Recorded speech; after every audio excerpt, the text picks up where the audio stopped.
Todos los gobiernos deberían haber hecho esto y este país hubiese sido definitivamente superpotencia. Son 30 años que no se hizo nada en favor del país. Hoy en día no tenemos huelgas, no tenemos paros. Usted puede circular sin ningún problema. Estos niños que ahora juegan por estas calles van a ser mejores niños, mejores padres, mejores ciudadanos. Cuando llegó Rafael Correa, la verdad, no sabía si iba a durar tanto, porque nunca había visto un gobierno completo yo. Ustedes tienen que tomar en cuenta que nací en el 96 y desde ahí fue el primer gobierno que terminó. El banquero podía coger el teléfono y decirle al presidente, a los presidentes, cuando una ley, un decreto o una disposición no convenía a sus intereses y podían alzar el teléfono y hablar directamente con los presidentes. Correa dijo, eso se acabó. Es el robustecimiento, la contribución a la forja de la identidad, de la dignidad nacional. ¡Acción! O sea, de alguna manera muy extraña se han dignificado los trabajos. Creo que porque es que se ha dignificado al Ecuador en general, como concepto. Anteriormente, para usted llegar a un presidente, pues hermano, tenía que pasarse por gringo.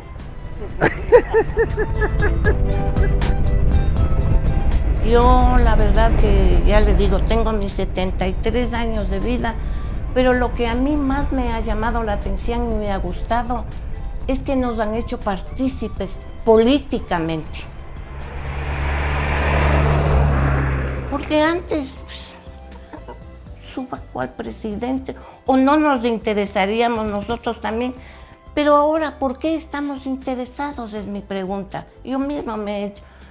¿Por qué no nos ha dado ese empuje, esa autoestima de que intervengamos? Estamos atentos a lo que está pasando en el país. Se está llevando a cabo lo que podríamos llamar una refundación del país, ¿no? Porque ya se oye, pues, que el Ecuador está cambiando. Sí se escucha.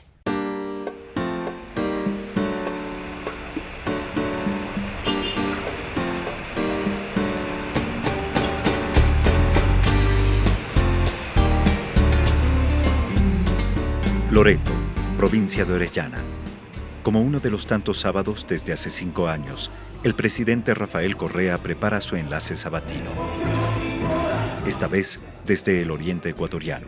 Muchos lo consideran un mecanismo de rendición de cuentas, una forma de ir descubriendo al Estado a través de la comunicación directa entre el presidente y sus mandantes. En el enlace ciudadano número 265 desde el cantón Loreto en la provincia. Para la comunicadora Carol Murillo, una herramienta que ayuda a entender la política y a crear conciencia social. Los enlaces del presidente tienen un plus pedagógico. Pero hay que hacer el análisis costo-beneficio. Le demostramos a esa gente que reubicándose con la mitad, 70 millones, tenían el mismo relleno, el mismo alcantarillado, mejor agua potable, más la casa, más barato y más beneficios, si se dan cuenta. Cuando tú evalúas todo, las 2 o 3 horas del enlace, hay muchísima información. Cuando se refiere a temas económicos, el presidente da una clase de economía. Cuando habla de la contratación pública, el presidente da una clase de cómo funciona. Cuando habla de los burócratas o de los problemas que se tienen en llevar a cabo una obra, los contratistas, etcétera, el presidente habla de lo que sucede en un gobierno. ¿De qué sirve que la policía atrape delincuentes si al día siguiente lo sueltan los malos jueces? Si los fiscales no acusan. Entonces tenemos que hacer trabajo en equipo. La gente se interesa en lo que está haciendo. La gente comprende, entiende. Con el presidente informando, el Estado se materializa. Hay una encarnación del Estado. El Estado antes era cualquier cosa. Hoy la gente se interesa por la política porque a través de esta pedagogía revolucionaria, la gente ha ido formándose políticamente. Ahora el país, la ciudadanía, está enterada más o menos de esos problemas y participa de eso porque siente que esos problemas son suyos y que por lo tanto la política no es una tarea oscura de unas gentes de baja calificación moral. En el 2007 se inicia un nuevo ciclo histórico en el Ecuador. Bien podríamos decir que entre 1979 y 2006 hay un solo ciclo, porque se rompe con el modelo económico que fue creado en los años 80, 90, se rompe con el estado de partidos que también acompañó al modelo económico en los 80 y en los 90, se rescata la institucionalidad del Estado que fue liquidada en los años 80 y 90 y se responde desde el Estado a un nuevo tipo de poder enfocado en la idea de que hay que atender a los sectores populares, medios, trabajadores, campesinos, indígenas, que no eran los objetivos políticos del Estado de los años 80, 90 e inicios del 2000. Se han equilibrado los roles sociales después de décadas de pesimismo. Las relaciones de poder de los ecuatorianos crea una nueva sociedad que la dignifica. Esa es la opinión de Andrés Crespo, actor, escritor, galardonado con varios premios y reconocimientos dentro y fuera del país. Con este gobierno se han equilibrado los roles dentro de la lucha de clases y eso le ha dado dignidad a todo el mundo. Que no hayan como abismos de conversación. Entonces tú puedes dialogar, ¿sí me explico? Antes genuinamente no era posible entrar a una tienda y quedarte conversando de política con la persona que está ahí. Quien siempre tuvo algo que decir, pero que los abismos de poder impedían esa comunicación entre toda la sociedad. Y hoy en día ya lo hay, ¿no? Entonces creo que eso es lo mejor, que ahora ya todos estamos conversando y todo el mundo tiene una opinión. Y se ha perdido la desesperanza. Ya la gente como que, para bien o para mal, hasta para los críticos del gobierno, es bueno, porque ellos sienten que tienen mucho que decir, entonces están en esa pelea, ¿no? Y está bien que la tengan ellos y que los partidarios también tengan algo que decir, entonces ya hay una conversación. Javier Lazo, periodista y articulista de larga trayectoria, considera que la mirada sobre lo público empieza a cambiar. Los ciudadanos son testigos de nuevas instituciones donde se busca priorizar el buen servicio y recuperar lo estatal como sinónimo de mayor igualdad y bienestar. Este mismo escenario en el que estamos, esto era el Ministerio de Educación. Aquí están concentrados hoy los medios públicos, porque a todo el mundo le consta que estamos en un escenario de un medio público, ¿no? Esta es la televisión pública. Yo vine a lo que fue el Ministerio de Educación en aquellas épocas. Esto era sucio, oscuro, sórdido, porque era el símbolo de lo público. Así era lo público. No tenemos ningunas elegancias, pero es más limpio, es más claro, es más transparente. Es como tiene que ser lo público. Y si la gente empieza a verlo así, como el trato que hoy puedes recibir, por ejemplo, en el registro civil, cuando antes para sacar una cédula tenías que tragar polvo, ir de un tramitador, terminado el trámite, limpiarte las manos en las paredes. Eso era lo público, eso era lo público. Hoy sacas un turno, te sientas, esperas a que te llamen, sacas tu cédula, porque había ese discurso perverso, ¿no? Había que destrozar a lo público para contrastar con lo privado y demostrar que solo lo privado funcionaba y que lo público no funcionaba nunca. Entonces, toma tiempo, va a tomar tiempo, ¿no? Pero creo que la gente empieza a percibir que lo público es otra cosa, ¿no?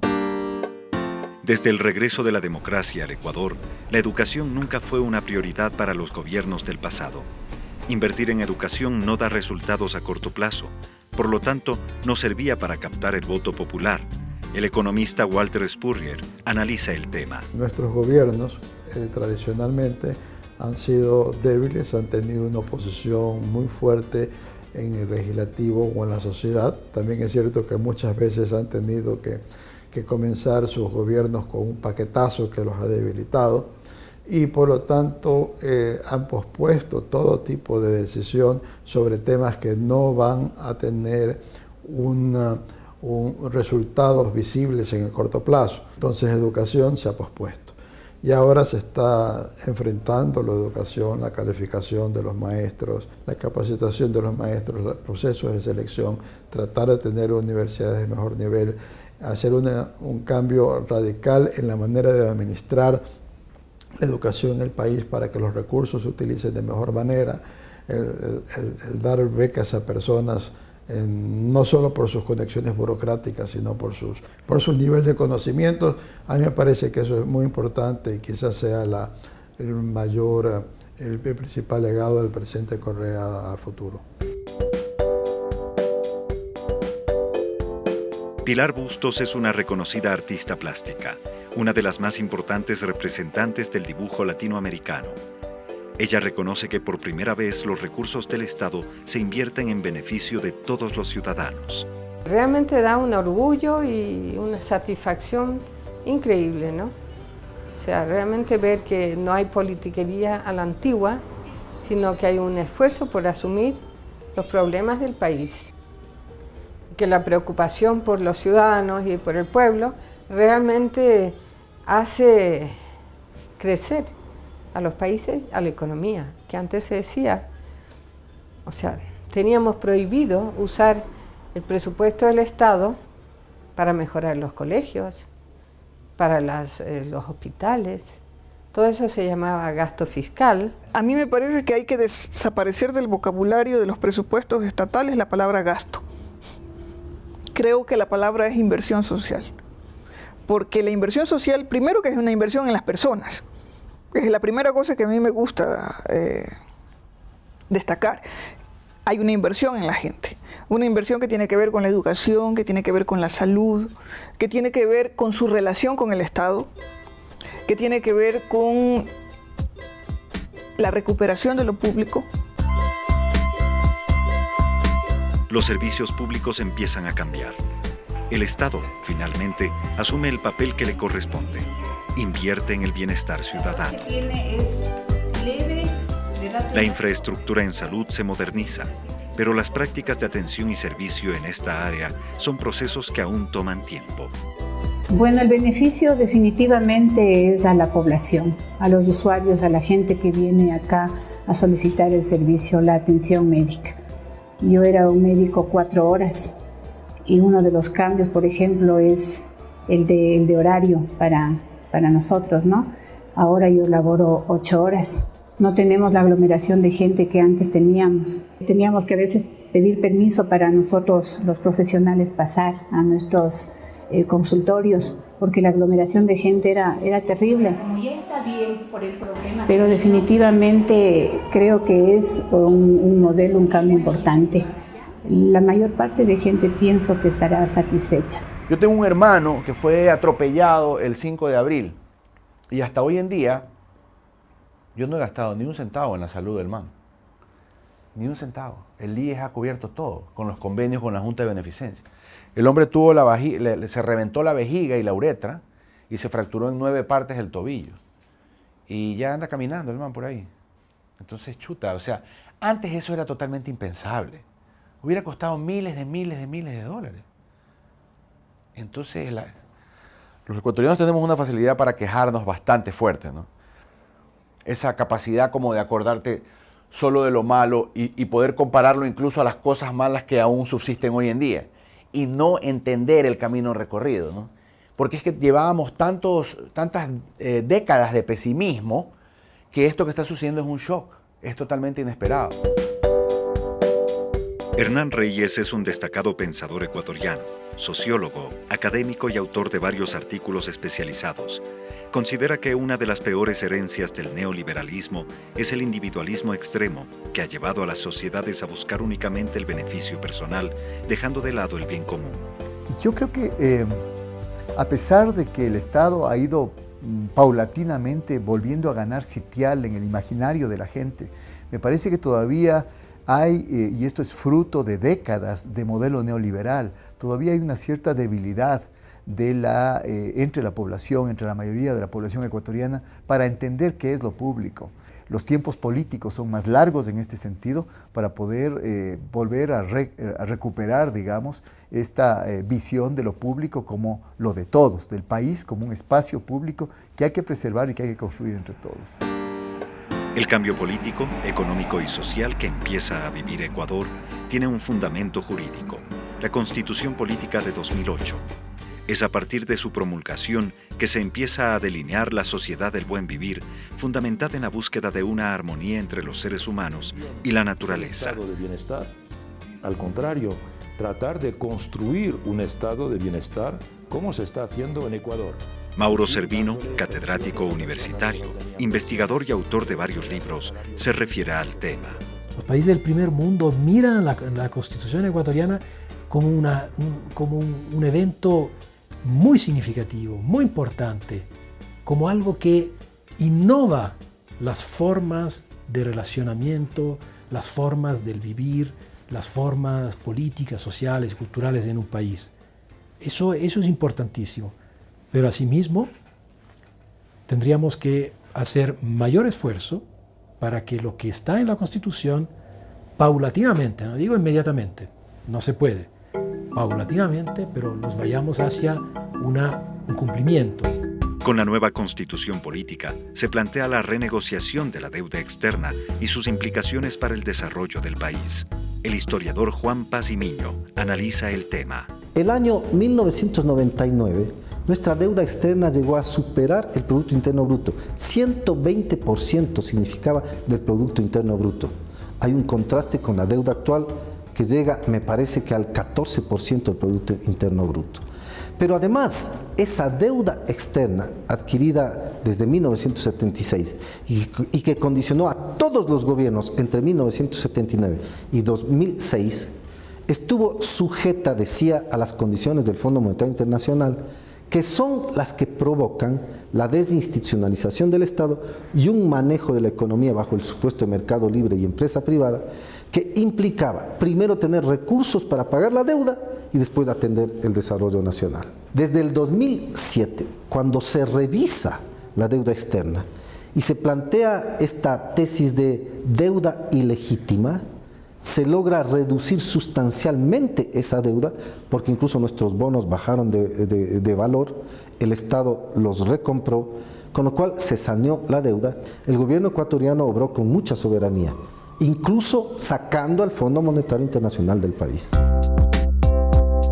Según el historiador y escritor Jorge Núñez, la Constitución de Montecristi delinea el marco jurídico para que el país se apropie de uno de sus recursos naturales más importantes, el petróleo, y lo hace a través de un radical cambio en las negociaciones con las empresas extranjeras, acostumbradas a recibir el mayor porcentaje de las ganancias. Ahora, esos rubros se quedan y se invierten en el territorio nacional. Cuando llegó la Revolución Ciudadana al poder, más o menos los términos generales eran que el 20% de los ingresos del petróleo por esos contratos correspondía al Estado y el 80% a las empresas. Hoy, con el nuevo esquema que se planteó de prestación de servicios en vez de concesión, se logró rescatar para el Estado el 80% de los ingresos petroleros y a las empresas el 20%. Algunas lo aceptaron y siguen trabajando acá, otras no y se fueron. El hecho cierto es que de este modo, por la renegociación de la deuda, por la renegociación de los contratos petroleros, por la búsqueda de nuevos ingresos fiscales, cobrando impuestos a los que tradicionalmente no pagaban impuestos, los ingresos del Estado han crecido notablemente y se han destinado a esta enorme obra social. Yo tomo la idea del bien vivir del presidente de Corea para decir que nosotros también debemos orientar nuestra política y con esta finalidad del bien vivir. Primero se fue mi madre, emigró para trabajar, para sacar a mis dos hermanos de lo que aquí éramos bastante pobres. Y entonces mi madre se fue a trabajar para darles la educación a mis dos hermanos. El uno ya regresó y vive aquí.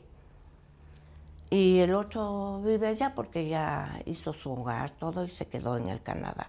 Entonces me dice, quiero irme a Riobamba, y leo en internet que hay una carretera a Macas. Uy, le digo, es que ahora las carreteras, te vas a quedar loco, le digo yo, cómo están las carreteras. Ya no vas a conocer el puesto.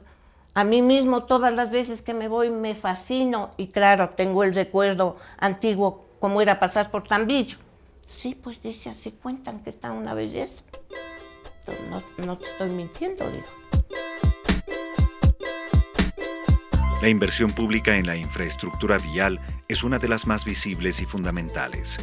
Camilo Jarrín, un empresario del transporte por más de 50 años, considera que el beneficio es a todo nivel. Bueno, realmente yo he visto que el desarrollo de los pueblos, el enriquecimiento de cultura, es a través de la unión de los pueblos. Porque si usted analiza realmente si no llegaría lo que es el combustible, si no llegaría los víveres, si no llegaría materias primas, ¿qué sería de nuestros pueblos? Nosotros en este momento toda la transportación pesada del país se siente satisfecha porque en primer lugar nos han dado una red vial de primer orden. Puentes que tenemos de maravilla, puentes normales, puentes como el del Coca, el de San Vicente Bahía de Caracas, el de la entrada de Esmeraldas. Y hoy en día, si usted analiza la entrada al oriente, al Aguario, por el Coca y la vía Loreto, hay un sinnúmero de unos 30 puentes nuevos, que eso va a dar la oportunidad para el desarrollo y el crecimiento porque entrarán equipos pesados, ya con garantías de que estos puentes sí soportan. La carga llega a tiempo. En segundo lugar, no hay desperfectos mecánicos. El conductor llega en buenas condiciones, que es lo fundamental, que es la parte interesante del engranaje. Hoy en día no tenemos huelgas, no tenemos paros. Usted puede circular sin ningún problema. Usted se compromete a arribar con la carga a su destino y llega. Entonces eso sí se ha beneficiado de la transportación pesada del país. Basta viajar a cualquier parte del país para ver que la inversión en obras públicas incluye a millones de ecuatorianos en el buen vivir. No se trata solo de estructuras funcionales, sino de obras que dignifican y generan símbolos de pertenencia y orgullo. Este es el criterio de Napoleón Velastegui, escritor y sociólogo guayaquileño. Hemos hablado de cifras de inversión para construcción vial, que esa es otra cuestión que todo el mundo puede observar. Pero no se habla de la reconstrucción del tejido social que se está logrando. Hoy día tenemos una sociedad que frente a esa polarización de la crisis del año 2000, no tiene nada que ver. Es una sociedad de menor tensión social. Ese es un enorme aporte. Eso es un factor decisivo. Eso es un factor de sustentabilidad. El país ha cambiado. La actual estabilidad política es uno de los aspectos más importantes para crear un ambiente propicio para hacer negocios. El presidente de la Cámara de Industriales de Guayaquil, Henry Kronfle, lo destaca al igual que la reducción del desempleo. Yo siento tranquilidad porque yo creo que el gobierno está abierto al diálogo y mientras tengamos esa apertura como sector privado, me siento tranquilo. Hemos tenido en los últimos años una reducción del desempleo bastante importante. Han habido muchas normas, se ha generado mucha normalización dentro del país, que también es importante. Ha habido mucho control por parte de las instituciones. Entonces yo sí creo que el país ha cambiado y sobre todo ha cambiado en su obra social. Es un país en el que hoy se escucha el discurso de la inclusión social, del encadenamiento productivo, de la inclusión en todos los aspectos cultural, social, económico, político, que creo que le da un cambio realmente profundo al Ecuador. La industria textil brasileña, Vicuña, con inversiones en varios países, se instala en Ecuador en el 2007, época en la que ya se hablaba sobre inestabilidad económica y fuga de capitales extranjeros. Estos empresarios decidieron apostar por el país y se quedaron. Bueno, en 2007 llegamos, en junio de 2007. Vino, le gustó mucho el país, le pareció un país muy receptivo, de gente muy amable. Y para terminar de decidir por su inversión, pudo conversar con el presidente Rafael Correa en su momento. Y el presidente le decía que sí, siempre será bienvenida la inversión extranjera, siempre y cuando se paguen los impuestos, se cuide el medio ambiente y trate con dignidad a la gente, que en su momento se estaba interpretando como la no tercerización.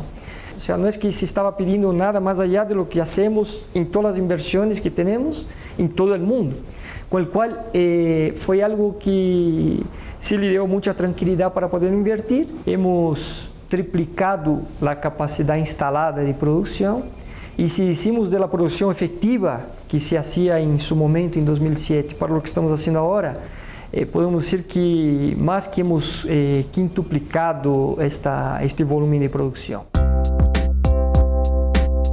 En Ambato, en la zona central del país, se encuentra la Cooperativa de Ahorro y Crédito Mushugruna, una institución que se dedica a financiar proyectos productivos y de emprendimiento.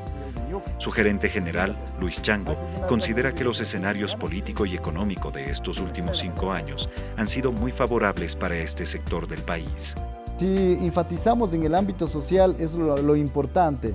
El capital humano es lo más primordial en cualquiera de los países. No es el capital económico que debe prevalecer. El empresario que contribuya en la economía del país, pero no usufructúe y no aproveche de todos los demás de noche a la mañana. Esas políticas aplicadas desde el gobierno nacional, positivas, felicitaciones, y que siga adelante y que siga con esta estabilidad de pensar en el ser humano y pensar en la estabilidad del empresariado. El mensaje es claro. El ser humano está sobre el capital y es el momento de adaptarse al cambio. Este es el punto de vista del cirujano plástico guayaquileño Juan Carlos Estrada. Efectivamente, lo que eso ha marcado es un precedente. Es decir, nos vamos a preocupar primero por nosotros, por la parte humana. Y por supuesto, tenemos que cumplir nuestras obligaciones. Obviamente, en el momento que haces el cheque para pagar un impuesto, tú estás viendo un dinero que has producido y que se está yendo de tus manos. Por supuesto que el corazoncito se arruga un poco, pero ahí tienes que ver más allá y tener fe de que ese dinero está sirviendo para otras causas justas, como hospitales, medicamentos, carreteras. ¿Te das cuenta? Entonces en ese momento es cuando respiras y dices, está bien, bien pagado mis impuestos. La equidad en el desarrollo del país es una de las fortalezas del actual gobierno. Poblaciones antes olvidadas hoy reciben importantes inversiones que redundan en su progreso. Montgomery Sánchez, prefecto de El Oro, asegura que ahora sí se está trabajando para los más de 14 millones de ecuatorianos. Nosotros creemos que hemos recuperado esa autoestima como ciudadanos, como seres humanos. Creemos que hemos recuperado también aquí como provincia fronteriza, hemos recuperado también esa soberanía y es parte de esa autoestima para nosotros. Aquí se ve claramente la vocación del servicio, de que todo el esfuerzo que hace el gobierno nacional se lo hace pensando en el ser humano. Una de las zonas más abandonadas y conflictivas de Guayaquil, tradicionalmente en manos de los invasores de tierras, se transforma. Los sectores privado y público se unen en un proyecto de vivienda de interés social. Surge Ciudad Victoria, un espacio ordenado y seguro. Para el constructor Francisco Gallegos, una muestra de dignificación y progreso.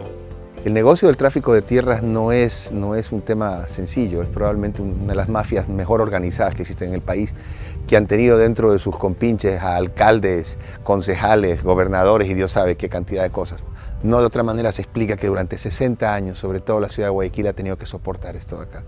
Y nadie hizo nada. Recién hace 3 años el presidente tuvo la valentía de parar las invasiones. Codo a codo, un sector privado y el sector público podemos hacer grandes cosas. Con respeto, cumpliendo las reglas, con reglas claras, se puede hacer. Este es el mejor ejemplo. Yo creo que Ciudad Victoria directa o indirectamente está dando trabajo a más o menos 1000 familias. Las personas que están en la construcción, albañiles, las personas que están en la maquinaria pesada para movimiento de tierras, etc. Una de las cosas que más admiro yo es cómo estas personas se han organizado para cuidar sus casas. Ya no se sienten invasores, son propietarios. Y esa es la mejor forma de conservar y respetar la propiedad privada cuando le pertenece a uno y por eso uno la cuida. Y lo que estamos viendo acá es un cambio especial en las personas, en los niños. Los niños pasean en bicicleta, andan en patines, cosa que no podían hacerlo antes. Las personas utilizan servicios higiénicos, ya no son letrinas. En fin, es un cambio radical, es un cambio radical, es una revolución. Santiago Núñez tiene 16 años de edad, estudia en Quito y siente que el país está cambiando. Los nuevos procesos de inclusión son para él una oportunidad para continuar preparándose, por ejemplo, en las mejores universidades del mundo. El gobierno ha dejado una huella que nos va a quedar a nosotros y depende de nosotros cultivarla y seguir adelante con ese pensamiento. Antes yo nunca pensaba en estudiar en el extranjero, yo decía, no, ¿cómo? Si eso es carísimo. Pero ahora con esas becas es como que uno le motiva a estudiar, a tratar de llegar ahí y dar los exámenes. Uno da ese examen con gusto, no da el examen con la preocupación, uno intenta llegar. Y esa oportunidad antes nunca había habido. O sea, se ha invertido bastante en la educación. Uno debe tener una mirada abierta y ver a su alrededor y se va a notar el cambio físico y también intelectual. La gente ahora cree más en nosotros mismos y la verdad sí hemos mejorado mucho. Hace décadas, el ferrocarril dejó de funcionar. Ahora el tren revive y a su paso el turismo y el comercio renacen. Miguel Ángel Ramírez, un abogado de 71 años de edad, lo disfruta junto a su familia como lo hizo hace años. Ha sido una quimera, una ilusión para mí el volver a ocupar el tren. Y precisamente hoy que es mi onomástico, mi mujer y mis hijos me hicieron este homenaje. Es decir, ellos entendían la gran necesidad que yo tenía de volver a subirme en un tren. Nos sigue uniendo. Ahorita, como están las cosas, es un despertar del turismo nacional. Sin antecedente alguno, la misión solidaria Manuela Espejo ha logrado visibilizar y brindar apoyo a decenas de miles de ecuatorianos afectados por discapacidades físicas y mentales. Santiago Páez, escritor y catedrático universitario, destaca la importancia de esta misión. El hecho de que se visibilice a los discapacitados, que eran personas que existían, que sabían que estaban ahí, pero la sociedad entera casi funcionaba como esas viejas familias que tenían un discapacitado y lo escondían. Le tenían en el quinto patio. Luego, encontrar procedimientos, metodologías de asimilación del discapacitado al sistema de salud y al sistema de apoyo social. Y por último, invertir recursos. O sea, creo que ese es uno de los hitos, haber puesto recursos en algo que, como no da demasiados votos, no había sido aceptado ni enfatizado por otros gobiernos. Yo pienso que Ecuador empezó una revolución ciudadana tal vez un poco anticipada en un proceso de una revolución planetaria. Lo que dijo la Santa Marianita, el país no se va a acabar por los terremotos, sino por los malos gobiernos. Ahora, como estamos con buen gobierno, no ha dicho la verdad también la Santa Marianita.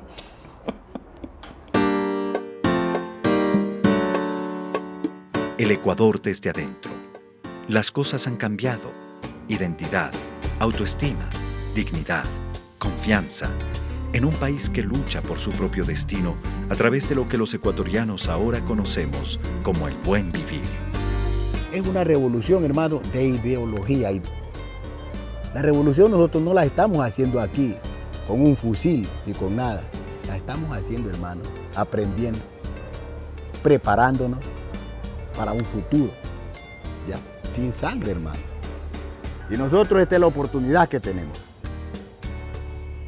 Porque si no cambiamos ahora, que tenemos oportunidades, yo creo que nos pone difícil seguir caminando. Yo siempre trato de mirar el gobierno de Rafael Correa no solo como un gobierno, sino como un proceso político de cambios. Es decir, estamos como hacer un edificio, estamos haciendo las bases de un gran edificio en el cual poquito a poco nosotros iremos subiendo los pisos, pero mientras tanto tenemos que hacer unas buenas bases, una buena estructura, unas buenas columnas para sostener eso. Somos todos los que tenemos que hacer el cambio. Porque tú puedes tener el presupuesto, pero si no te da la gana de pintar bien la fachada o de enlucir el piso y te tragas el billete. ¿Me explico? O sea, somos nosotros los que tenemos que hacer bien el trabajo. Obviamente hay una cadena de supervisión, pero hay un momento en que hay que asumir la responsabilidad, y la responsabilidad de que muchas cosas estén mal es de los ecuatorianos mismos. De tal manera que hoy tenemos la gran oportunidad de disponer de un gobierno que está completamente dispuesto a promover las transformaciones sociales que el país necesita. Pero si es que la ciudadanía no responde frente a eso, es muy difícil lograr los cambios. Es una situación de absoluta reciprocidad.